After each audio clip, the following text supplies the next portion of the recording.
I'm telling you, I'm just waiting for one day Netflix to do like a big like multiverse of the Christmas movies, like an Avengers Endgame, bring it all together.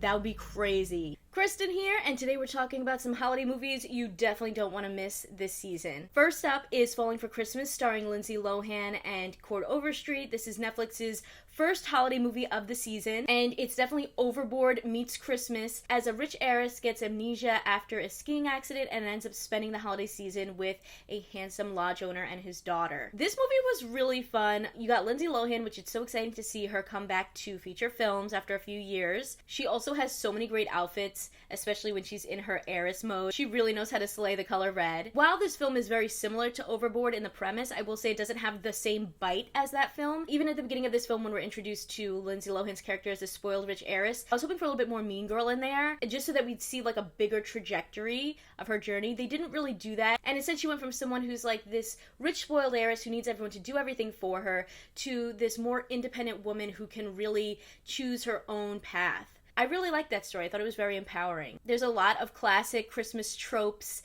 and things in this film, from an old man who's clearly Santa to, you know, a wishing tree. You have the hometown hottie in Cord Overstreet's character who always gives back to the town, and now the town's gonna give back to him, you know, so there's a lot of cute classic tropes in there. I also think Falling for Christmas had one of the best decorated for the holidays sets that I've ever seen. Like, it looked really, really good. But I do think that they did some things a little bit differently that I really enjoyed. So, for instance, in the story of Overboard, you know, you have this rich heiress who gets into an accident, and her fiance is trying to get revenge on her, so he lets her go with this other guy who knows who she is, and it's all kind of like part of this bigger scheme. And instead, in this film, Lindsay Lohan's character Sierra and her fiance Tad both end up getting into accidents, and while she's lost in this town with amnesia, he's lost in this wilderness, and I thought that was really funny. He wasn't ever like a bad guy, you know, he was very vain and self-absorbed, but the minute he gets out of the woods, he's looking for her too. And it was more of just like their relationship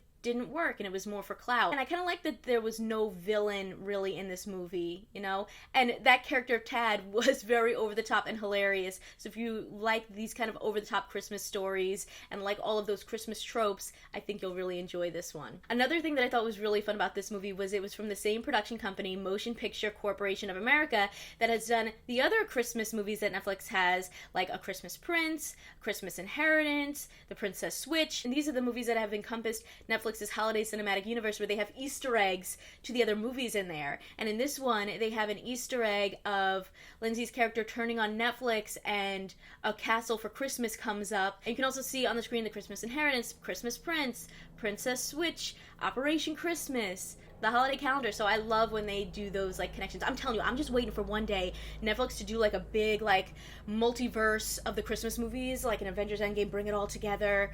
That would be crazy. And of course you had Lindsay Lohan bringing back those Mean Girls roots a little bit with a cover of Jingle Bell Rock that's seen in the movie.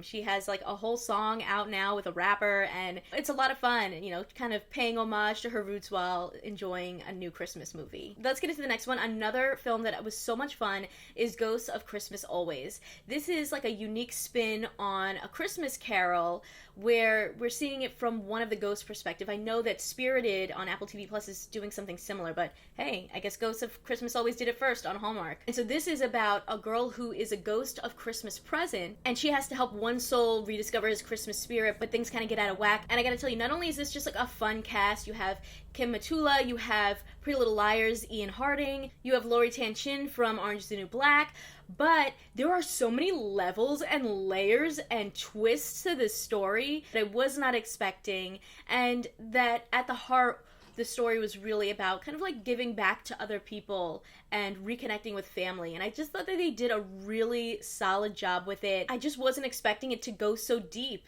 in all the different twists and turns. It's like, okay, they're going to save a Scrooge, they're going to help him find his Christmas spirit. Oh wait, did they get the wrong person? Oh wait, but maybe this actually, you know, is connected to the person who's the ghost of Christmas present, but actually, you know, like there was a lot of layers. So if you want to see a new take on the story of the Christmas Carol with lots of different twists and turns, this is definitely going to be up your alley. Next up is Lights, Camera, Christmas, another Hallmark movie. This one stars John Brotherton and Kimberly Sistad. And it was really fun because I wasn't expecting to see this story told from the perspective of being at a movie premiere and being at the panel for a movie and then them looking back on how they made it. Our movie's really fun because it's a look inside making a Christmas movie. So I play an actor I play the king of Christmas movies making a Christmas movie. Very meta for Hallmark. Very meta. It's very fun. Another film that has a lot of classic tropes, you know, the handsome Santa, making snow angels, decorating a town really beautifully for Christmas, and the two leads end up falling for each other while they're making this Christmas movie. And I gotta say though, I thought that the end was really, really rushed. I get that like in Hallmark Christmas movies, you know, they might do like a little kiss at the end and then the movie's over. But in this one, in the last 2 minutes, I'm like, how are these two people going to resolve their issue to finally be together? There's only 2 minutes left in this movie. So it was quick. But I thought what was fun was being able to see some of the behind the scenes of what goes into making a Christmas movie, because when I got a chance to speak with some of the cast on the Hallmark Countdown to Christmas red carpet, they said that like it was cool because you didn't have to hide all of the props and you know, tools and things that go into making a Christmas movie, because that's what the film was about. Oh, you guys are working on movie sets all the time, behind the scenes. So what is it like kind of bringing back to screens for people to see all that behind the scenes stuff? It was so fun because there were scenes where we got to actually like hold our script in our hand. Oh, so like, I don't need to memorize this. Well, because like it's filming us rehearse, and here we are with our scripts in our. It was like we got to throw all the rules out the window.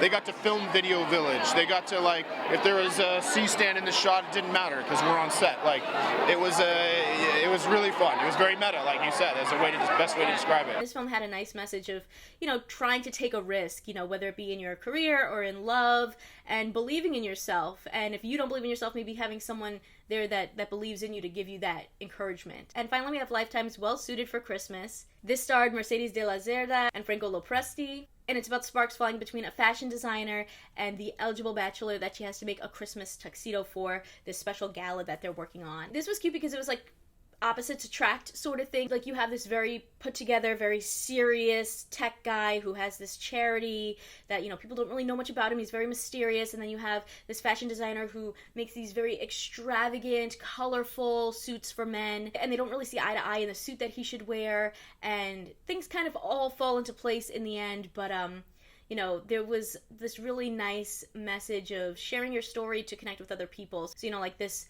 man has like this deeper connection with the foster charity that he runs than it initially seems. And I also love that they focus so much on the Latino family and their culture that was coming into play in this film. They brought in a lot of history and sentimental moments of family through in that way. I'd love to hear, what Christmas movies are you watching? What is like a staple for you and your family? And have you checked out any of these ones yet? I'd love to hear your thoughts, so make sure to leave a comment down below and let me know. Consider subscribing if you like my videos, and if you want to talk more TV and movies with me outside of the comment section, check out my Patreon at patreon.com/kmaldo. If you like this one, you can check out more of my videos right over here. See ya!